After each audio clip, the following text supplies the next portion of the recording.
ಸಯೇವೇದಂ ಸಸರ್ಜಾಗ್ರೇ ಭಗವಾನ್ ಆತ್ಮಮಾಯಯ ಸತಸದ್ರೂಪಯಾ ಚಾಸೌ ಗುಣಮಯ್ಯಾ ಗುಣೋ ವಿಭುಃ.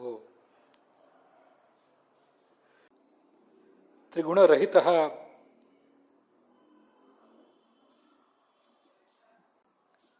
ಸ್ವತಂತ್ರಶ್ಚ ಅಯಮೇವ ವಿಭುಃ ಸ್ವೇಚ್ಛಯ ಸದಸದ್ರೂಪಯ ಚಿತ್ಪ್ರಕೃತ್ಯ ಸದಸದ್ರೂಪಯ ಅಚಿತ್ಪ್ರಕೃತ್ಯ ಚ ಉಪಾದಾನಭೂತಯ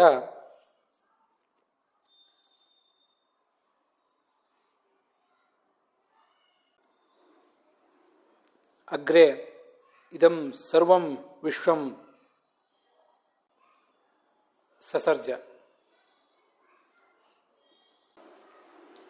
ಮಹಾಮಾಯೇತ್ಯವಿದ್ಯೇತಿ ನೇತಿರ್ಮೋಹನೀತಿ ಚ ಪ್ರಕೃತಿರ್ವಾಸನೇತ್ಯೇವಂ ತವೇಚ್ಛಾನಂತ ಕಥ್ಯತೆ ಇತ್ಯುಕ್ತ ದಿಶಾ ಅತ್ರ ಆತ್ಮಮಾಯಾ ಇತಿ ಭಗವತೇವ ಇಚ್ಛಾ ಉದೀರ್ಯತೆ. ತಥಾ ಚ ವದತಿ ಭಗವಾನ್ ಭಾಗವತ ತಾತ್ಪರ್ಯಕಾರಃ ಆತ್ಮಮಾಯಾ ಸ್ವೇಚ್ಛಯಾ ಸದಸದ್ರೂಪಯಾ ಪ್ರಕೃತ್ಯಾ ಚ ಇತಿ. ಭಾಗವತಸ್ಯ ಶ್ಲೋಕೆ ಸದಸದ್ರೂಪಯಾ ಚ ಗುಣಮಯ್ಯಾ ಸದಸದ್ರೂಪಯಾ ಚ ಭಗವಾನ್ ಇದಂ ವಿಶ್ವಂ ಸಸರ್ಜ ಇತಿ ಯತ್ ಪ್ರತಿಪಾದ್ಯತೆ ತತ್ ಗುಣಮಯ್ಯಾ ಸದಸದ್ರೂಪಯಾ ಇತಿ ವಿಶೇಷಣದ್ವಯಂ ಚಿತ್ ಪ್ರಕೃತಿಂ ಅಚಿತ್ ಪ್ರಕೃತಿಂ ಚ ವದತಿ. ಏವಂ ಚ ಸ್ವಯಂ ಪುರುಷಃ ಅಯಂ ಭಗವಾನ್ ತದಧೀನಾ ಚಿತ್ ಪ್ರಕೃತಿಶ್ಚ ಅಸ್ಯ ವಿಶ್ವಸ್ಯ ಸೃಷ್ಟೌ ನಿಮಿತ್ತ ಕಾರಣಮಿತಿ ಕಥ್ಯೇತೆ. ಭಗವತಃ ಇಚ್ಛಾ ಅಪಿ ಮಾಯಾ ನಿಮಿತ್ತ ಕಾರಣಮಿತ್ಯೇವ ಉರರೀಕ್ರಿಯತೆ. ಕೇವಲಂ ಅಚಿತ್ ಪ್ರಕೃತಿ ಗುಣಮಯೀ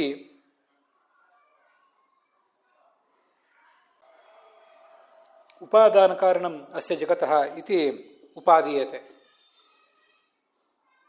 ಭಾಗವತದ 1ನೇ ಸ್ಕಂದದ 2ನೇ ಅಧ್ಯಾಯದ 31ನೇ ಶ್ಲೋಕವನ್ನು ನಾವೀಗ ನೋಡ್ತಾ ಇದ್ದೀವಿ. ಅವನು ಸ್ವಯಂ ಗುಣತ್ರಯರಹಿತ, ಈ ವಿಶ್ವದಲ್ಲಿ ಅತ್ಯಂತ ಪ್ರಧಾನವಾದಂಥ ಮುಖ್ಯವಾದಂಥ ವ್ಯಕ್ತಿತ್ವ ಇದ್ದವನು. ಗುಣತ್ರಯಾತ್ಮಕವಾದಂಥ ಈ ಪ್ರಕೃತಿಯಿಂದಲೇ ಮಹತ್ತತ್ವ ಮೊದಲಾದ ಎಲ್ಲವನ್ನೂ ಕೂಡ ಆದಿಕಾಲದಲ್ಲೇ ಸೃಷ್ಟಿಸಿದ್ದಾನೆ. ಸೃಷ್ಟಿಸಿ ಅವುಗಳೊಳಗೆ ಪ್ರವೇಶ ಮಾಡಿದ್ದಾನೆ ಅಂತನ್ನೋದನ್ನು ಮುಂದಿನ ಶ್ಲೋಕದಲ್ಲಿ ಹೇಳ್ತಾರೆ. ಈ ಶ್ಲೋಕಕ್ಕೆ ಬೇರೆ ಬೇರೆ ವ್ಯಾಖ್ಯಾನಕಾರರು ಏನು ವ್ಯಾಖ್ಯಾನಿಸಿದ್ದಾರೆ ಅಂತನ್ನೋದನ್ನು ಈಗ ಒಂದು ಬಾರಿ ನೋಡೋಣ. ಆತ್ಮಮಾಯಯ ಗುಣಮಯ್ಯ ಸದಸದ್ರೂಪಯ ಅಂತ ಈ ಮೂರನ್ನು ಕೂಡ ಸಮಾನಾಧಿಕರಣವಾಗಿಯೇ ಬಹುತೇಕ ವ್ಯಾಖ್ಯಾನಕಾರರು ಸ್ವೀಕಾರ ಮಾಡಿದ್ದಾರೆ. ಹಿಂದೆ 1ನೇ ಸ್ಕಂದದ 1ನೇ ಅಧ್ಯಾಯದ 17ನೇ ಶ್ಲೋಕದಲ್ಲಿ ತಸ್ಯ ಕರ್ಮಾಣ್ಯುದಾರಾಣಿ ಪರಿಗೀತಾನಿ ಸೂರಿಭಿಃ ಬ್ರೂಹಿಣ ಶ್ರದ್ಧಾನಾನಾಂ ಲೀಲೆಯ ದದತಃ ಕಲಾಹ ಅಂತ ಒಂದು ಪ್ರಶ್ನೆ ಕೇಳಿದ್ರು ಶೌನಕಾದಿಗಳು ಸೂತರನ್ನ.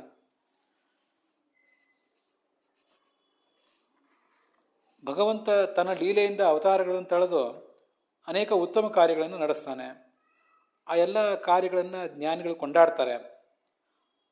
ಆ ಮೂಲ ರೂಪದಿಂದ ಆತ ಮಾಡುವಂಥ ಕಾರ್ಯಗಳನ್ನು ನೀವು ನಮಗೆ ಹೇಳಿರಿ, ನಾವು ಶ್ರದ್ಧೆಯಿಂದ ಕೇಳ್ತಾ ಇದ್ದೇವೆ ಅಂತ ಅಲ್ಲೊಂದು ಪ್ರಶ್ನೆ ಬಂದಿತ್ತು.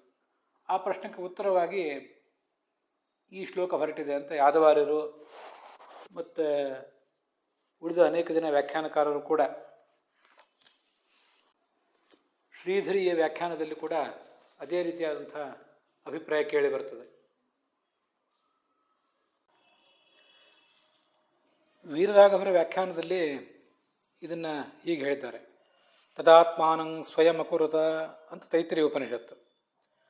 ಈ ಭಗವಂತ ತನ್ನನ್ನು ತಾನು ಬಹುರೂಪನನ್ನಾಗಿ ಮಾಡಿಕೊಂಡ ಅಂತ. ಹೀಗೆ ಹೇಳಿರೋದ್ರಿಂದ ಈ ಸೂಕ್ಷ್ಮ ಚಿದಚಿದ್ ವಿಶಿಷ್ಟನಾದ ಭಗವಂತ ತನ್ನನ್ನು ಜಗದ್ರೂಪದಿಂದ ಪರಿಣಾಮ ಮಾಡಿಕೊಂಡ ಅಂತ ಅವರ ಅಭಿಪ್ರಾಯ. ತತ್ತದ್ರೂಪೇಣ ವಾಸುದೇವಸ್ಯೈವ ಅವಸ್ಥಾನಾತ್. ಹೀಗೆ ಆ ಭಗವಂತನೇ ಜಗದ್ರೂಪದಿಂದ ಪರಿಣಾಮ ಹೊಂದಿದ. ಆದರೆ ಮೂಲ ಭಗವಂತ ಜಗದ್ರೂಪದಿಂದ ಪರಿಣಾಮ ಹೊಂದಲಿಕ್ಕೆ ಸಾಧ್ಯ ಇಲ್ಲ, ಶುದ್ಧನಾದ ಭಗವಂತ. ಅದಕ್ಕೆ ಈ ಚಿತ್ ಅಚಿತ್ ಎರಡರಿಂದಲೂ ವಿಶಿಷ್ಟನಾದಂಥ, ಚಿತ್ ಅಂದರೆ ಚೇತನ ಮತ್ತು ಅಚಿತ್ ಅಂದರೆ ಜಡ, ಇವೆರಡರಿಂದಲೂ ವಿಶಿಷ್ಟನಾದ ಭಗವಂತನೇ ಅವನು ಜಗತ್ತಿನ ರೂಪದಿಂದ ಪರಿಣಾಮ ಹೊಂದುತ್ತಾನೆ. ಆದ್ದರಿಂದ ಆ ಅದ್ವೈತವನ್ನು, ಈ ವಿಶಿಷ್ಟಾದ್ವೈತವನ್ನು ವಿಶಿಷ್ಟಾದ್ವೈತ ಅಂತ ಹೇಳಲಿಕ್ಕೆ ಈ ಕಾರಣ. ಈ ಜಗತ್ತೆಲ್ಲವೂ ಭಗವಂತನೇ ಅಂತ ಉಪನಿಷತ್ತು ಹೇಳಿತು. ತದ ಆತ್ಮಾನಂ ಸ್ವಯಂ ಕುರುತ ಅಂತಲೂ ಉಪನಿಷತ್ತು ಹೇಳಿತು. ಈ ಎಲ್ಲ ಅನೇಕ ಮಾತುಗಳನ್ನು ವ್ಯಾಖ್ಯಾನಿಸುವುದು ಹೇಗೆ ಅಂತ ಪ್ರಶ್ನೆ ಬಂದಾಗ ಅದ್ವೈತದಲ್ಲಿ ಜಗತ್ತಿಗೂ ಭಗವಂತನಿಗೂ ಪೂರ್ಣ ಅಭೇದವನ್ನೇ ಹೇಳಿದರು. ಆದರೆ ಈ ವಿಶಿಷ್ಟಾದ್ವೈತದಲ್ಲಿ ಇದು ಪೂರ್ಣ ಅದ್ವೈತ ಅಲ್ಲ, ಹೊರತು ವಿಶಿಷ್ಟಾದ್ವೈತ ಅಂತ ಅವರು ಭಾವಿಸಿದರು. ಚೇತನದಿಂದಲೂ ಅಚೇತನದಿಂದಲೂ ವಿಶಿಷ್ಟನಾದ ಭಗವಂತನೇ ಈ ಜಗತ್ತಿನ ರೂಪದಿಂದ ಪರಿಣಾಮ ಹೊಂದುತ್ತಾನೆ. ಅಲ್ಲಿ ಜಗತ್ತಿನ ರೂಪದಿಂದ ಪರಿಣಾಮ ಹೊಂದುವುದು ಆ ಜಡ ಮಾತ್ರ, ಜಡವಾದ ಪ್ರಕೃತಿ ಮಾತ್ರ. ಆದರೆ ಆ ಜಡವಾದ ಪ್ರಕೃತಿಯಿಂದಲೂ ಹಾಗೆ ಚಿತ್ ಅಂದರೆ ಜೀವದಿಂದಲೂ ಕೂಡಿದ ಭಗವಂತ ಇದ್ದಾನೆ, ಅವನೇ ಜಗತ್ತಿನ ರೂಪದಿಂದ ಪರಿಣಾಮ ಹೊಂದುತ್ತಾನೆ ಅಂತ ವ್ಯಾಖ್ಯಾನ ಮಾಡಬೇಕು ಅಂತ ಹೇಳ್ತಾರೆ ವಿಶಿಷ್ಟಾದ್ವೈತದಲ್ಲಿ. ಯಾಕೆಂದರೆ ಜಗತ್ತೇ ಭಗವಂತನಾಗಿ ಪರಿಣಮಿಸಿದ, ಜಗತ್ತೆಲ್ಲವೂ ಈ ಭಗವಂತನೇ ಅನ್ನೋ ಮಾತನ್ನು ನಾವು ಸಮರ್ಥಿಸಬೇಕಾದ್ರೆ ಸ್ವಯಂ ಶುದ್ಧನಾದ ಭಗವಂತ ತಾನು ಜಗತ್ತಿನ ರೂಪದಲ್ಲಿ ಪರಿಣಾಮ ಹೊಂದೋದಿಲ್ಲ. ಅವನಿಗೆ ಯಾವುದೇ, ಶುದ್ಧನಾದ ಭಗವಂತನಿಗೆ ಯಾವುದೇ ವಿಕಾರ ಇಲ್ಲ. ಆದರೆ ಚಿದಚಿದ್ ವಿಶಿಷ್ಟನಾದಂಥ ಭಗವಂತನಿಗೆ ವಿಕಾರ ಇದೆ. ಆದ್ದರಿಂದ ಚಿದಚಿದ್ ವಿಶಿಷ್ಟನಾದ ಭಗವಂತನ ಅದ್ವೈತ ಈ ಜಗತ್ತಿಗಿದೆ ಅಂತ ಹೀಗೆ ಅವರು ಭಾವಿಸ್ತಾರೆ. 100% ಭಗವಂತನಿಗೂ ಜಗತ್ತಿಗೂ ಅಭೇದವೇ ಇದೆ, ಭಗವಂತನೇ ಜಗತ್ತಿನ ರೂಪದಿಂದ ಕಾಣ್ತಾ ಇದ್ದಾನಷ್ಟೇ ಅಂತ ಶಂಕರಾಚಾರ್ಯರ ಅದ್ವೈತ ಹೇಳಿದರೆ, ರಾಮಾನುಜರ ಅದ್ವೈತ ಕೇವಲ ಭಗವಂತನಿಗೂ ಜಗತ್ತಿಗೂ ಅದ್ವೈತ ಇಲ್ಲ, ಚೇತನಾಚೇತನ ವಿಶಿಷ್ಟನಾದ ಭಗವಂತನಿಗೆ ಈ ಜಗತ್ತಿನಿಂದ ಅದ್ವೈತ ಇದೆ ಅಂತ ಹೀಗೆ ಹೇಳ್ತಾರೆ. ಆದ್ದರಿಂದ ತತ್ತದ್ರೂಪೇಣ ವಾಸುದೇವಸ್ಯೈವ ಅವಸ್ಥಾನಾತ್. ಜಗತ್ತಿನಲ್ಲಿ ಘಟಪಟಾದಿ ರೂಪದಿಂದ ಎಲ್ಲ ಕಡೆಯೂ ವಾಸುದೇವನೇ ಇದ್ದಾನೆ. ಆದ್ದರಿಂದ ವಾಸುದೇವಾತ್ಮಕಂ ವಿನಾ ವಸ್ತು ಅಭಾವಾತ್. ವಾಸುದೇವನನ್ನು ಬಿಟ್ಟರೆ ಈ ಜಗತ್ತಿಗೆ ಅಸ್ತಿತ್ವವೇ ಇಲ್ಲ. ಆದ್ದರಿಂದ ಸಯೇವ ಅನ್ನೋ ಶ್ಲೋಕ ಈಗ ಹೊರಟಿದೆ. ಅಗ್ರೆ ಅಂದರೆ ಸೃಷ್ಟಿಗಿಂತ ಮುಂಚೆ ಅಂತ ಅರ್ಥ.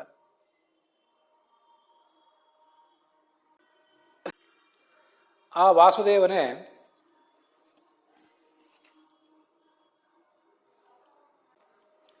ಚಿದಚಿತ್ ಶರೀರ ಕತೆಯ ಜೀವವನ್ನು ಜಡವನ್ನು ತನ್ನ ಶರೀರವನ್ನಾಗಿ ಮಾಡಿಕೊಂಡು ಇದ್ದ ಅಂತ ಅದರ ಅಭಿಪ್ರಾಯ ಹೇಳ್ತಾರೆ ಅವರು. ಈ ನಮ್ಮ ಲೌಕಿಕ ವ್ಯವಹಾರಗಳಲ್ಲೂ ಕೂಡ ನಾನು ಬೆಳ್ಳಗಿದ್ದೇನೆ, ನಾನು ಉದ್ದವಾಗಿದ್ದೇನೆ, ನಾನು ಗಿಡ್ಡವಾಗಿದ್ದೇನೆ ಅಂತೆಲ್ಲ ಪ್ರಯೋಗ ಮಾಡ್ತೇವೆ. ವಾಸ್ತವಿಕವಾಗಿ ನಾನು ಅಂದರೆ ಆತ್ಮ. ಈ ಆತ್ಮ ಉದ್ದವಾಗಿರುವುದು, ಕುರೂಪಿಯಾಗಿರುವುದು, ಸುರೂಪಿಯಾಗಿರುವುದು, ಬೆಳ್ಳಗೆ ಕಪ್ಪಾಗಿರುವುದು ಯಾವುದು ಸಾಧ್ಯ ಇಲ್ಲ. ಆದ್ದರಿಂದ ನಾನು ಬೆಳ್ಳಗಿದ್ದೇನೆ ಅಂದರೆ ಶರೀರದಿಂದ ವಿಶಿಷ್ಟನಾದ ನಾನು ಬೆಳ್ಳಗಿದ್ದೇನೆ ಅಂತ ಅರ್ಥ. ಅದಕ್ಕರ್ಥ ನನ್ನ ಶರೀರ ಬೆಳ್ಳಗಿದೆ, ನನ್ನ ಶರೀರ ಉದ್ದವಾಗಿದೆ, ಅದು ಕುಳ್ಳಾಗಿದೆ, ಅದು ಸುಂದರವಾಗಿದೆ, ಅದು ಕುರೂಪವಾಗಿದೆ ಅಂತ ಹೀಗೆಲ್ಲ ಅರ್ಥ ಅದಕ್ಕೆ. ಹಾಗೇನೆ ಪರಮಾತ್ಮನೇ ಈ ಜಗತ್ತು, ಸರ್ವಂ ಖಲ್ವಿದಂ ಬ್ರಹ್ಮ ಅಂದರೆ ಚಿದಚಿದ್ ವಿಶಿಷ್ಟನಾದ ಜೀವ ಜಡದಿಂದ ವಿಶಿಷ್ಟನಾದ ಭಗವಂತನೇ ಈ ಜಗತ್ತು ಅಂತ ವಿಶಿಷ್ಟಾದ್ವೈತದ ಅಭಿಪ್ರಾಯ. ಶ್ಲೋಕದಲ್ಲಿ ಆತ್ಮಮಾಯಯ ಅಂತಿದೆ. ಅಲ್ಲಿ ಆತ್ಮ ಅಂದರೆ ಸ್ವಯಂ ಭಗವಂತ, ಆ ಆತ್ಮ ಅಂದರೆ ತಾನು, ತನಗೆ ಮಾಯಾ ಅಂದರೆ ಶರೀರಭೂತವಾದದ್ದು, ಶರೀರದಂತಿರುವಂಥದ್ದು ಈ ಪ್ರಕೃತಿ, ಅದು ಗುಣಮಯವಾದದ್ದು, ಸತ್ವ ರಜಸ್ ತಮಸ್ಸನ್ನು ಗುಣಗಳನ್ನು ಹೊಂದಿರುವಂಥದ್ದು, ಮತ್ತದು ಸದಸದ್ರೂಪ.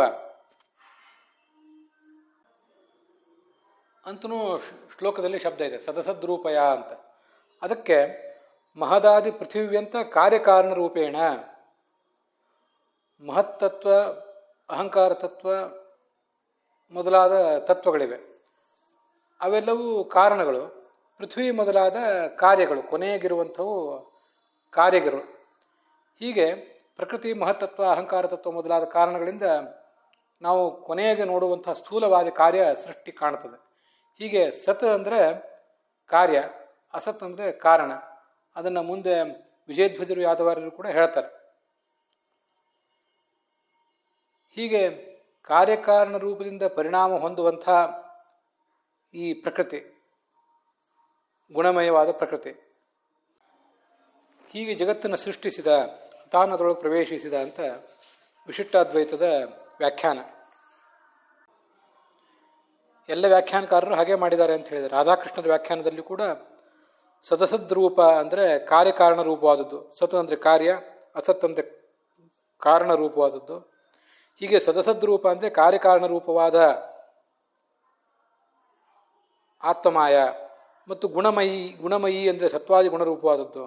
ಅಂಥ ಮಾಯೆಯಿಂದ ಈ ಜಗತ್ತನ್ನು ಸೃಷ್ಟಿಸಿದ ಅಂತ ಹೀಗೆಲ್ಲರೂ ವ್ಯಾಖ್ಯಾನ ಮಾಡಿದ್ದಾರೆ. ಅದಕ್ಕಾಗಿ ಆಚಾರ್ಯರು ಅದನ್ನು ಪ್ರತ್ಯೇಕಿಸಿ ಆತ್ಮಮಾಯಯ ಅನ್ನುವುದು ಬೇರೆ, ಸದಸದ್ರೂಪಯ ಅಂತನ್ನುವುದು ಬೇರೆ ಅಂತ ಹೀಗೆ ತಿಳಿಸಿದ್ದಾರೆ. ಇಲ್ಲಿರುವುದು ಒಂದೇ ಕಾರಣ, ಗುಣಮಯವಾದ ಸದಸದ್ರೂಪವಾದ ಆತ್ಮಮಾಯ, ಅದರಿಂದಲೇ ಜಗತ್ತು ಸೃಷ್ಟಿಯಾಗಿದ್ದು ಅಂತ ಹೀಗೆ ಅರ್ಥ ಮಾಡಬೇಡಿ. ಆತ್ಮಮಾಯ ಅಂದರೆ ಭಗವಂತನ ತನ್ನ ಇಚ್ಛೆ ಅಂತ ಅರ್ಥ. ಆ ಇಚ್ಛೆಗನುಸಾರವಾಗಿ ಜಗತ್ತನ್ನು ಸೃಷ್ಟಿಸಿದ್ದಾನೆ ಅಂತ ಅದರ ತಾತ್ಪರ್ಯ.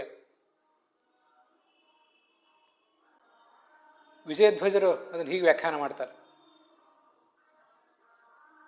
ಪರಮಸಾತ್ವಿಕರಾದಂತಹ ಬ್ರಹ್ಮಾದಿಗಳ, ಚತುರ್ಮುಖ ಬ್ರಹ್ಮಾದಿಗಳ ಇಷ್ಟದೇವತಾ ಈ ಭಗವಂತ. ಸರ್ವ ವೇದಾಂತಗಳ, ಸರ್ವಶಾಸ್ತ್ರಗಳ ಮುಖ್ಯ ಪ್ರತಿಪಾದ್ಯ. ಅವನು ಅಗುಣ ಅಂದರೆ ಸತ್ವಾದಿ ಗುಣರಹಿತನಾದವನು, ಪ್ರಾಕೃತ ಗುಣವಿಲ್ಲದವನು. ಇನ್ನೊಂದು ಅಗುಣ ಅಂದರೆ ಮುಖ್ಯ ಕಾರಣಂ ವಾ. ಗುಣ ಅಂದರೆ ಅಪ್ರಧಾನ, ನಮಗೆಲ್ಲ ಗೊತ್ತಿದೆ. ವ್ಯಾಕರಣ, ತರ್ಕ ಮೊದಲಾದ ಕಡೆ ಗುಣ ಅಂದರೆ ಅಪ್ರಧಾನ ಅಂತ ಅರ್ಥ, ಗುಣ ಅಥವಾ ಗೌಣ ಅಂದರೆ. ಅದರಿಂದ ಅಗುಣ ಅಂದರೆ ಸತ್ವಾದಿ ಗುಣ ರಹಿತ ಅಂತ ಒಂದರ್ಥ, ಅಪ್ರಧಾನ ಅಲ್ಲದೆ ಇದ್ದವನು, ಪ್ರಧಾನನಾದವನು ಅಂತ ಮತ್ತೊಂದರ್ಥ. ವಿಭು ವ್ಯಾಪ್ತನಾದವನು ಅಂತ ಅದರ ಅರ್ಥ.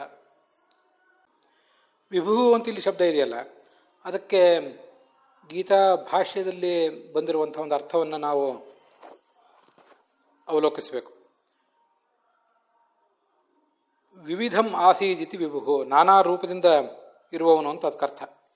ತಥಾಹಿ ವಾರುಣ ಶಾಖಾಯ ಒಂದು ವೇದವಾಕ್ಯವನ್ನು ಆಚಾರ್ಯ ಉದ್ಧರಿಸ್ತಾರೆ. ವಿಭು ಪ್ರಭು ಪ್ರಥಮಂ ಮೇಹನಾವತ ಇತಿ ಸಹ್ಯೇವ ಪ್ರಾಭವತ್ ವಿವಿಧೋ ಭವತ್.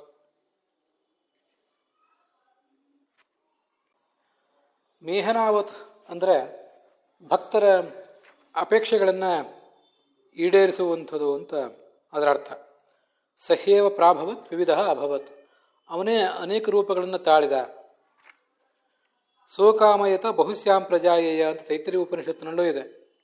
ನಾನು ಅನೇಕ ರೂಪಗಳನ್ನು ತಾಳಬೇಕು ಅಂತ ಭಗವಂತ ಬಯಸಿದ ಅಂತನೂ ಇದೆ. ಆದ್ದರಿಂದ ಆತನನ್ನು ವಿಭು ಅಂತ ಹೇಳಿದ್ದು, ಈ ಶ್ಲೋಕದಲ್ಲಿ ಕೂಡ ವಿಭು ಅಂತ ಹೇಳಿದ್ದು ಸಾರ್ಥಕನೇ ಆಗಿದೆ. ಜಗತ್ತೆಲ್ಲವನ್ನು ಸೃಷ್ಟಿಸಿ ಅದರೊಳಗೆ ನಾನಾ ರೀತಿಯಿಂದ ಪ್ರವೇಶ ಮಾಡ್ತಾನೆ ಅಂತ ಮುಂದಿನ ಶ್ಲೋಕದಲ್ಲಿ ಬರೋದಿದೆ. ಆತ್ಮಮಾಯ ಅಂದರೆ ಈಗಾಗಲೇ ಹೇಳಿದಂತೆ ಸ್ವೇಚ್ಛೆಯ ನಿಮಿತ್ತ ಕಾರಣ ರೂಪಯ. ಭಗವಂತನ ಇಚ್ಛಾ ಅನ್ನುವುದು ಜಗತ್ತಿಗೆ ನಿಮಿತ್ತ ಕಾರಣ. ಇನ್ನು ಈ ಪ್ರಕೃತಿ ಅನ್ನುವುದೇನಿದೆ ಅದು ಸದಸದ್ರೂಪವಾದದ್ದು, ಅಂದರೆ ವ್ಯಕ್ತಾವ್ಯಕ್ತ ರೂಪವಾದದ್ದು ಅಂತ ಅರ್ಥ ಬರೀತಾರೆ ವಿಜಯಧ್ವಜರು. ಸತ್ ಅಂದರೆ ವ್ಯಕ್ತ, ಅಸತ್ ಅಂದರೆ ಅವ್ಯಕ್ತ. ಅಂಥ ಗುಣಮಯವಾದಂಥ ಸದಸದ್ರೂಪ ಅಂತ ಒಂದು ವಿಶೇಷಣ. ಗುಣಮಯ ಅಂದರೆ, ಗುಣಮಯಿ ಅಂದರೆ ಸತ್ವಾದಿ ಗುಣಾತ್ಮಿಕ ಅಂತ ಇನ್ನೊಂದು ವಿಶೇಷಣ. ಇದು ಯಾವುದು? ಜಡ ಪ್ರಕೃತಿ. ಜಡ ಪ್ರಕೃತಿಗೆ ಸದಸದ್ರೂಪ ಮತ್ತು ಗುಣಮಯಿ ಅಂತ ಎರಡು ವಿಶೇಷಣ. ಆ ಜಡ ಪ್ರಕೃತಿ ಜಗತ್ತಿಗೆ ಉಪಾದಾನ ಕಾರಣ. ಭಗವಂತನ ಇಚ್ಛೆ ಕೇವಲ ನಿಮಿತ್ತ ಕಾರಣ. ಭಗವಂತನ ಇಚ್ಛೆಯೂ ಅವನು ಬೇರೆ ಅಲ್ಲ. ಭಗವಂತನ ಇಚ್ಛೆ ಆಗಲಿ ಜಗತ್ತಿಗೆ ಉಪಾದಾನ ಕಾರಣ ಅಲ್ಲ. ಭಗವಂತ ಕೇವಲ ನಿಮಿತ್ತ ಕಾರಣ ಅಂತ ತತ್ವವಾದ. ಅಂಥ ತನ್ನ ಆತ್ಮಮಾಯೆಯಿಂದ ಮತ್ತೆ ಜಡವಾದ ಪ್ರಕೃತಿಯಿಂದ ಈ ಜಗತ್ತನ್ನು ಸೃಷ್ಟಿಸಿದ. ಇದಿಷ್ಟು ವಿಜಯಧ್ವಜರು ನಮಗೆ ಹೇಳುವಂಥ ಅರ್ಥ. ಯಾದವಾರರು ಹೀಗೆ ಅದನ್ನು ವ್ಯಾಖ್ಯಾನಿಸ್ತಾರೆ. ಈ ಸೃಷ್ಟಿ ಮೊದಲಾದ ವ್ಯಾಪಾರಗಳನ್ನು ಮಾಡುವಂಥ ಪರತತ್ವದಲ್ಲೇ ಎಲ್ಲ ವೇದ ಪುರಾಣಾದಿಗಳ ಸಮನ್ವಯವನ್ನು ಮಾಡಬೇಕು ಅಂತನ್ನೋದು ಶಾಸ್ತ್ರಗಳಲ್ಲಿ ಕಂಡುಬರ್ತದೆ. ನೀವು ಎಲ್ಲ ಶಾಸ್ತ್ರಗಳು ವಾಸುದೇವ ಪರ ಅಂತೀರಿ, ಅದು ಹೇಗೆ? ವಾಸುದೇವನೇ ಸೃಷ್ಟಿಯಾದಿಗಳನ್ನು ಮಾಡಿದ್ದಾನ, ಅದಕ್ಕೇನು ಪ್ರಮಾಣ ಇದೆ ಅಂತ ಪ್ರಶ್ನೆ ಬಂದರೆ ಅದಕ್ಕೆ ಉತ್ತರ ರೂಪವಾಗಿ ಈ ಶ್ಲೋಕ ಹೊರಟಿದೆ. ಮತ್ತು ಇದರ ಮುಂದಿನ 3 ಶ್ಲೋಕಗಳು ಕೂಡ ಅದಕ್ಕಾಗಿಯೇ ಹೊರಟಿವೆ. ಭಗವಂತನ ಉದಾರವಾದ ಕರ್ಮಗಳನ್ನು ವರ್ಣನೆ ಮಾಡು ಅಂತ ಸೂತರೇನು ಹೇಳಿ ಕೇಳಿದ್ರು ಹಿಂದೆ 1ನೇ ಅಧ್ಯಾಯದ 1ನೇ ಸ್ಕಂದದ 1ನೇ ಅಧ್ಯಾಯದ 17ನೇ ಶ್ಲೋಕದಲ್ಲಿ. ಶೌನಕಾದಿಗಳು ಕೇಳಿದಾಗ ಸೂತ್ರರು ಹೀಗೆ ಅದಕ್ಕೆ ಉತ್ತರ ಕೊಟ್ಟಿದ್ರು. ಅಲ್ಲಿ ಚತುರ್ಮುಖ ಬ್ರಹ್ಮನ ಮೂಲಕ ಏನು ಜಗತ್ತನ್ನು ಸೃಷ್ಟಿಸಿದ ಭಗವಂತ, ಅದರ ವರ್ಣನವನ್ನು ಇಲ್ಲಿ ಮಾಡ್ತಾರೆ. ಮೊದಲು ತಾನೇ ಸೃಷ್ಟಿಸಿದ್ದನ್ನೇ ಹೇಳ್ತಾರೆ. ಸದಸದ್ರೂಪಯ ಆತ್ಮಮಾಯ ಅಂತ ಇವೆರಡೂ ಕೂಡ ಒಂದೇ ಶಬ್ದವನ್ನು ಒಂದೇ ವಸ್ತುವನ್ನು ಹೇಳ್ತವೆ ಅಂತ ವ್ಯಾಖ್ಯಾನ ತಿಳ್ಕೊಬಾರ್ದು. ಹಾಗೊಂದು ವೇಳೆ ಮಾಡಿದ್ದಾದರೆ ಆತ್ಮಮಾಯಯ ಅಂತ ಬಂದು ಸದಸದ್ರೂಪಯ ಚ ಅಂತ ಯಾಕೆ ಹೇಳ್ತಿದ್ರು? ಅದು ವ್ಯರ್ಥ ಆಗ್ತಿತ್ತು. ಅದರಿಂದ ಆತ್ಮಮಾಯ ಅನ್ನುವ ಶಬ್ದ ಹೇಳುವುದು ಬೇರೆಯದನ್ನು, ಸದಸದ್ರೂಪಯ ಚ ಅಂತ ಅನ್ನುವುದು ಹೇಳುವುದು ಬೇರೆಯದನ್ನು ಅಂತ ನಾವು ತಿಳ್ಕೊಳ್ಬೇಕು. ಅದನ್ನು ಭಾಗವತಕಾರರು ಚಶಬ್ದದಿಂದ ತೋರಿಸಿದ್ದಾರೆ. ಸ್ವೇಚ್ಛಯ ಅಂದರೆ ಸ್ವರೂಪಭೂತವಾದ ಇಚ್ಛಾ, ಅದು ನಿಮಿತ್ತ ಕಾರಣ. ಹೀಗೆ ಯಾದವಾರರು ಕೂಡ ವ್ಯಾಖ್ಯಾನ ಮಾಡ್ತಾರೆ. ಅದರಿಂದ ಆತ್ಮ ಮಾಯಾ ಅಂದರೆ ಆತ್ಮರೂಪ ಮಾಯಾ, ಆತ್ಮಮಾಯ ಅಂತದರ ತಾತ್ಪರ್ಯ.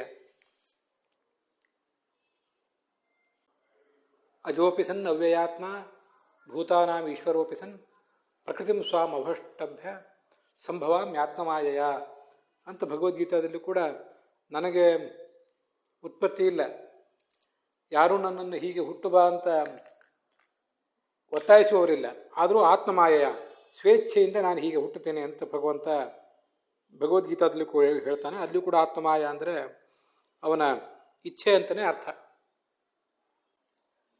ಮುಂದೆ ಸದಸದ್ರೂಪ ಅನ್ನೋ ಶಬ್ದಕ್ಕೆ ಕಾರ್ಯಕಾರಣ ರೂಪ. ಸತ್ ಅಂದರೆ ಕಾರ್ಯ, ಅಸತ್ ಅಂದರೆ ಕಾರಣ ಅಂತ ಅರ್ಥ ಬರೀತಾರೆ ಯಾದವಾರ್ಯರು. ಸತ್ ಅಂದರೆ ವ್ಯಕ್ತ, ಅಸತ್ ಅಂದರೆ ಅವ್ಯಕ್ತ ಅನ್ನೋ ಅರ್ಥವನ್ನು ಬರೆದಿದ್ರು ವಿಜಯಧ್ವಜರು. ಹೆಚ್ಚು ಕಡಿಮೆ ಎಲ್ಲದಕ್ಕೂ ಒಂದೇ ಅರ್ಥ.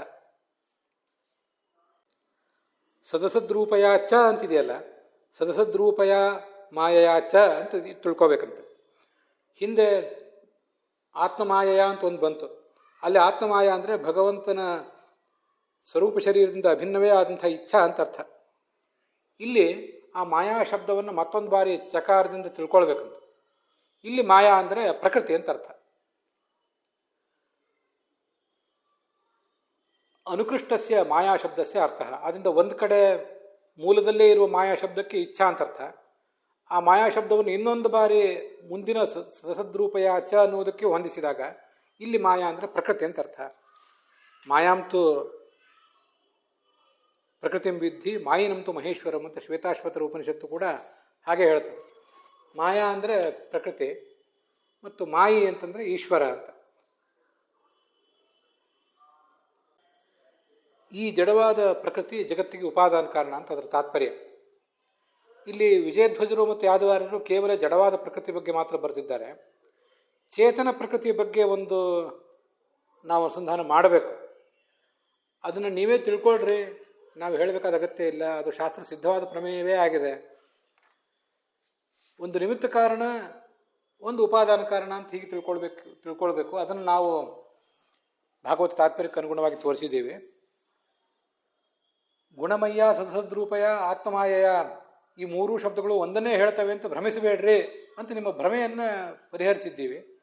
ಮುಂದೆ ಹೇಗೆ ವ್ಯಾಖ್ಯಾನ ಮಾಡಬೇಕು ಅನ್ನೋದನ್ನು ನೀವೇ ಮಾಡಿ ತಿಳ್ಕೊಳ್ರಿ. ಪ್ರಕೃತಿ ಅಂದರೆ 2 ಅಂತ ನನ್ನ ತಾತ್ಪರ್ಯ. ಇಲ್ಲಿ ಆತ್ಮಮಾಯ ಭಗವಂತನ ಇಚ್ಛಾ ಏನಿದೆ ಅದು ಒಂದೇ. ಗುಣಮಯಿ ಸದಸದ್ರೂಪ ಆದಂಥ ಪ್ರಕೃತಿ ಅಂದರೆ ಅದೊಂದು ಚೇತನ ಪ್ರಕೃತಿ, ಮತ್ತೊಂದು ಅಚೇತನ ಪ್ರಕೃತಿ ಅಂತ 2 ಅದನ್ನು ನಾವಿಲ್ಲಿ ಅನುಸಂಧಾನ ಮಾಡಬೇಕು. ಅದರಲ್ಲಿ ಗುಣಮಯಿ ಸದಸದ್ರೂಪ ಆದಂಥ ಚೇತನ ಪ್ರಕೃತಿ ಅಂದರೆ ಲಕ್ಷ್ಮೀದೇವಿ ಈ ಜಗತ್ತಿಗೆ ಉಪಾದಾನ ಕಾರಣಗಳಲ್ಲ, ಅವಳು ನಿಮಿತ್ತ ಕಾರಣಗಳೇ ಭಗವಂತನಂತೆ. ಆದರೆ ಅವಳಿಂದ ಅಭಿಮನ್ಯಮಾನವಾದಂಥ ಸದಸದ್ರೂಪವೂ ಆದಂಥ ಗುಣಮಯವೂ ಆದಂಥ ಈ ಜಡವಾದ ಪ್ರಕೃತಿ ಜಗತ್ತಿಗೆ ಉಪಾದಾನ ಕಾರಣ ಅಂತ ಅದರ ತಾತ್ಪರ್ಯ. ಗೀತೆಯ 7ನೇ ಅಧ್ಯಾಯದಲ್ಲಿ ತಾತ್ಪರ್ಯದಲ್ಲಿ ಹೀಗೆ ಹೇಳ್ತಾರೆ ಆಚಾರ್ಯರು. ಅಚೇತನ ಚೇತನೇಚಿ ದ್ವಿವಿಧ ಪ್ರಕೃತಿರ್ಮತ ತ್ರಿಗುಣಾಚೇತನ ತತ್ರ ಚೇತನಾ ಶ್ರೀ ಹರಿಪ್ರಿಯ ತೇವುಭೇ ವಿಷ್ಣುವಶಗೆ ಜಗತಃ ಕಾರಣೇ ಮತೆ. ಪಿತಾ ವಿಷ್ಣು ಸ ಜಗತಃ ಮಾತಾ ಶ್ರೀರ್ಯಾ ತ್ವಚೇತನ ಉಪಾದಾನಂತು ಜಗತಃ ಸೈವ ವಿಷ್ಣು ಬಲೇರಿತ.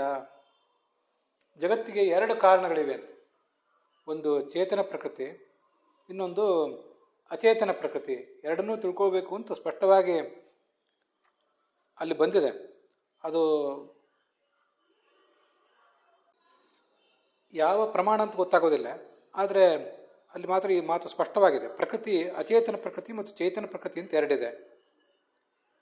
ಅಲ್ಲಿ 3 ಗುಣಗಳನ್ನು ಹೊಂದಿರುವಂತಹ ಸತ್ವರಜಸ್ತಮಸ್ಸನ್ನು 3 ಗುಣಗಳನ್ನು ಹೊಂದಿರುವ ಅಚೇತನ ಪ್ರಕೃತಿ ಏನಿದೆ ಅದು ಜಡ ಪ್ರಕೃತಿ. ಇನ್ನು ಚೇತನ ಪ್ರಕೃತಿ ಅಂತ ಏನಿದೆ ಅದು ಶ್ರೀಹರಿಪ್ರಿಯ, ಅವಳೇ ಲಕ್ಷ್ಮೀದೇವಿ. ತೇ ಉಭಯ ವಿಷ್ಣುವಶಗೆ. ಈ ಜಡವಾದ ಪ್ರಕೃತಿಗೆ ಚೇತನ ಪ್ರಕೃತಿ ಅಭಿಮಾನಿನಿ ಆಗ್ತಾಳೆ.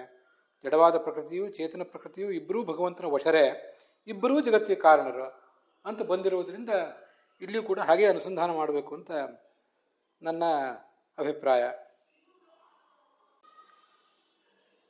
ಅಲ್ಲೇ ಮುಂದೆ ಹೀಗಿದೆ, ಪಿತಾ ವಿಷ್ಣು ಸ ಜಗತಃ. ಆದ್ದರಿಂದ ಈ ಜಗತ್ತಿಗೆ ತಂದೆ ಭಗವಂತ. ಮಾತಾ ಶ್ರೀರ್ಯಾ ತ್ವಚೇತನ, ಮತ್ತು ಲಕ್ಷ್ಮೀದೇವಿ ಅದರ ತಾಯಿ. ಅಚೇತನ ಪ್ರಕೃತಿ ಏನಿದೆ ಅದು ಈ ಜಗತ್ತಿಗೆ ಉಪಾದಾನ ಕಾರಣ. ಸೈವ ವಿಷ್ಣು ಬಲೇರಿತ, ಅವಳೇ ಈ ಅಚೇತನ ಪ್ರಕೃತಿ ಮತ್ತು ಚೇತನ ಪ್ರಕೃತಿ ಇಬ್ಬರೂ ಕೂಡ ಭಗವಂತನ ಪ್ರೇರಣೆಯಿಂದ ಈ ಜಗತ್ತನ್ನು ಸೃಷ್ಟಿಸ್ತಾರೆ ಅಂತ ಅದರ ತಾತ್ಪರ್ಯ. ಹೀಗೆ ಸದಸದ್ರೂಪ ಮತ್ತು ಗುಣಮಯಿ ಎಂಬ ಶಬ್ದದಿಂದ ಪ್ರಕೃತಿಯನ್ನು ಇಟ್ಕೊಂಡು ಆ ಪ್ರಕೃತಿಯಿಂದ ಚೇತನ ಪ್ರಕೃತಿ ಮತ್ತು ಅಚೇತನ ಪ್ರಕೃತಿ ಅಂತ 2 ಅರ್ಥ ಮಾಡಿದ್ವಲ್ಲ, ಆ ಇಬ್ಬರಿಗೂ ಕೂಡ ಗುಣಮಯಿ ಅನ್ನೋ ಶಬ್ದ ಅನ್ವಿತ ಆಗ್ತದೆ. ವಸ್ತುತಃ ಲಕ್ಷ್ಮೀದೇವಿಯಲ್ಲಿ ಸತ್ವರಜಸ್ತಮೋ ಗುಣಗಳು ಇಲ್ಲ, ಅವಳ ವ್ಯಕ್ತಿತ್ವದಲ್ಲಿಲ್ಲ. ಆದರೆ ಅವಳಿಂದ ಅಭಿಮನ್ಯಮಾನವಾದಂಥ ಪ್ರಕೃತಿಯಲ್ಲಿದೆ. ಆ ಪ್ರಕೃತಿಯ ಅಭಿಮಾನ ಇವಳಿಗಿದೆ ಅಷ್ಟೇ. ಆದ್ದರಿಂದ ಭಾಗವತ ತಾತ್ಪರ್ಯ ಮತ್ತೊಂದು ಕಡೆ ಹರಿಸ್ತು ನಿರ್ಗುಣಂ ಬ್ರಹ್ಮ ಶ್ರೀರ್ಬ್ರಹ್ಮ ಸಗುಣಂ ಸ್ಮೃತ ಅಂತ ವರ್ಣನೆ ಮಾಡ್ತಾರೆ. ಭಗವಂತ ನಿರ್ಗುಣ ಬ್ರಹ್ಮ ಅಂತ ಕರೆಸ್ಕೋತಾನೆ, ಲಕ್ಷ್ಮೀದೇವಿ ಸಗುಣ ಬ್ರಹ್ಮಳು ಅಂತ ಕರೆಸ್ಕೋತಾಳೆ. ಸಗುಣಳಾಗಿದ್ದಾಳೆ ಅಂದರೆ ಅವಳಲ್ಲಿ 3 ಗುಣಗಳಿವೆ ಅಂತ ಅರ್ಥ ಅಲ್ಲ. ಅವಳ ಶರೀರವೂ ಕೂಡ ಭಗವಂತನ ಶರೀರದಂತೆ ಚಿನ್ಮಯವಾದದ್ದೇ, ಅಪ್ರಾಕೃತವಾದದ್ದೇ. ಎಂದೂ ಜಡವಾದ ದೇಹ ಅವಳಿಗೆ ಅವತಾರದಲ್ಲೂ ಬರುವಂಥದ್ದಲ್ಲ. ಆದರೂ ಅವಳನ್ನು ಸಗುಣ ಅಂತ ಹೇಳುವುದು ಸಗುಣವಾದ ಪ್ರಕೃತಿಗೆ ಅವಳ ಅಭಿಮಾನಿನಿ. ಆದ್ದರಿಂದ ಅವಳು ಕೂಡ ಗುಣಮಯೀನೇ. ಮತ್ತು ಸದಸದ್ರೂಪ ಅಂತ ಶಬ್ದ ಇದೆ. ಸದಸದ್ರೂಪ ಅಂದರೆ ಯಾದವಾರ್ಯರು ಅದನ್ನು ಕಾರ್ಯಕಾರಣ ರೂಪ ಅಂತ ಅರ್ಥ ಮಾಡಿದ್ದಾರೆ. ವಿಜಯಧ್ವಜರು ಅದನ್ನು ವ್ಯಕ್ತಾವ್ಯಕ್ತ ರೂಪ ಅಂತ ಅರ್ಥ ಮಾಡಿದ್ದಾರೆ. ಅದು ಕೂಡ ಜಡ ಪ್ರಕೃತಿಗೂ ಚೇತನ ಪ್ರಕೃತಿಗೂ ಇಬ್ಬರಿಗೂ ಹೊಂದುತ್ತದೆ. ಅಸರ್ಗ ಕೇವಲಾವ್ಯಕ್ತ ಸಿಸೃಕ್ಷುರು ಭಯಾತ್ಮಿಕ ವ್ಯಕ್ತೈವ ಕಾರ್ಯರೂಪ ಅಥವಾ ಪ್ರಕೃತಿ ಸ್ತ್ರಿವಿಧ ಮತ ಅಂತ ಭಾಗವತ ತಾತ್ಪರ್ಯದಲ್ಲಿ ಮತ್ತೊಂದು ಕಡೆ ಹೇಳ್ತಾರೆ. ಇದೇ ಪ್ರಕೃತಿಯೇ ಸೃಷ್ಟಿಯನ್ನು ಮಾಡದೇ ಇರುವಾಗ, ಅಸರ್ಗ ಸೃಷ್ಟಿಯನ್ನು ಮಾಡದೇ ಇರುವಾಗ ಕೇವಲ ಅವ್ಯಕ್ತ, ಅವಳಿಗೆ ಅವ್ಯಕ್ತ ಅಂತ ಕರೀತಾರೆ. ವ್ಯಕ್ತೈವ ಕಾರ್ಯರೂಪ ಆತು, ಇನ್ನು ಅವಳೇ ಸೃಷ್ಟಿಯನ್ನು ಮಾಡುವಾಗ ವ್ಯಕ್ತ ಅಂತ ಕರೀತಾರೆ ಅವಳನ್ನೇ. ಹೀಗೆ ಅವಳೇ ವ್ಯಕ್ತಳು, ಅವಳೇ ಅವ್ಯಕ್ತಳು. ಸೃಷ್ಟಿ ಮಾಡದೇ ಇರುವಾಗ ಅವ್ಯಕ್ತಳು, ಸೃಷ್ಟಿ ಮಾಡಲಿಕ್ಕೆ ಪ್ರವೃತ್ತಿ ಮಾಡ್ತಾ ಇರುವಾಗ ವ್ಯಕ್ತಾವ್ಯಕ್ತಳು. ಕಾರ್ಯರೂಪದಿಂದ ಜಗತ್ತನ್ನು ಸೃಷ್ಟಿ ಮಾಡಿದ ಮೇಲೆ ಅವಳು ವ್ಯಕ್ತ ಅಂತಲೇ ಕರೆಸ್ಕೋತಾಳೆ. ಹೀಗೆ ಅವಳೇ ವ್ಯಕ್ತಳು, ಅವಳೇ ಅವ್ಯಕ್ತಳು. ಆದರೆ ಲಕ್ಷ್ಮೀದೇವಿಯನ್ನೇ ಸದಸದ್ರೂಪ, ವ್ಯಕ್ತಾವ್ಯಕ್ತ ರೂಪ ಅಂತ ಹೇಳಲಿಕ್ಕೆ ತೊಂದರೆ ಇಲ್ಲ. ಹಾಗೆ ಕಾರ್ಯಕಾರಣ ರೂಪಳಾದವಳು ಜಗತ್ತಿನ ರೂಪದಲ್ಲಿ ಅವಳು ಉಪಾದಾನ ಕಾರಣಗಳಾಗಿ ಕಾರ್ಯರೂಪ ಪರಿಣತಳಾಗದೆ ಹೋದರೂ ಕೂಡ ಅವಳಿಂದ ಅಭಿಮನ್ಯಮಾನವಾದ ಪ್ರಕೃತಿ ಆ ಜಗತ್ತಿಗೆ ಉಪಾದಾನ ಕಾರಣ ಆಗಿರುವುದರಿಂದ ಪ್ರಕೃತಿಯ ಅಭಿಮಾನ ಅವಳಿಗಿರುವುದರಿಂದ ಅವಳನ್ನೇ ಕಾರ್ಯಕಾರಣ ರೂಪಗಳು ಅಂತಲೂ ಹೇಳಲಿಕ್ಕೂ ತೊಂದರೆ ಇಲ್ಲ. ಹೀಗೆ ಈ ಶ್ಲೋಕ ತುಂಬ ಸುಂದರವಾದಂಥ ಶ್ಲೋಕ. ಭಗವಂತನ ಇಚ್ಛೆಯನ್ನು, ಅವನ ಚೇತನ ಪ್ರಕೃತಿಯನ್ನು, ಅವನ ಅಧೀನವಾದ ಚೇತನ ಪ್ರಕೃತಿಯನ್ನು, ಆ ಚೇತನ ಪ್ರಕೃತಿಗೂ ಅಧೀನವಾದಂಥ ಭಗವಂತನಿಗೂ ಅಧೀನವಾದ ಜಡ ಪ್ರಕೃತಿಯನ್ನು ಇದು ಹೇಳ್ತದೆ. ನಾರದ ಪುರಾಣದ ಶ್ಲೋಕ ಒಂದು ಗೀತಾ ತಾತ್ಪರ್ಯದಲ್ಲಿ 12ನೇ ಅಧ್ಯಾಯದಲ್ಲಿದೆ. ಸೂಕ್ಷ್ಮತ್ವಾದ್ ಅಪ್ರಸಿದ್ಧತ್ವಾದ್ ಗುಣಬಾಹುಲ್ಯತಸ್ತಥಾ ಅನಿರ್ದೇಶ್ಯವು ತಥಾ ವ್ಯಕ್ತವು ಅಚಿಂತ್ಯವು ಶ್ರೀಶ್ಚ ಮಾಧವ. ಪ್ರಾಸಂಗಿಕವಾಗಿ ನನಗೆ ಬಂತು ಅಂತ ಅದನ್ನು ಹೇಳಿದೆ. ಲಕ್ಷ್ಮೀದೇವಿ ಮತ್ತು ಪರಮಾತ್ಮ ಇಬ್ಬರೂ ಕೂಡ ಸೂಕ್ಷ್ಮರೇ, ಆದ್ದರಿಂದ ಅವರು ಅವ್ಯಕ್ತರು.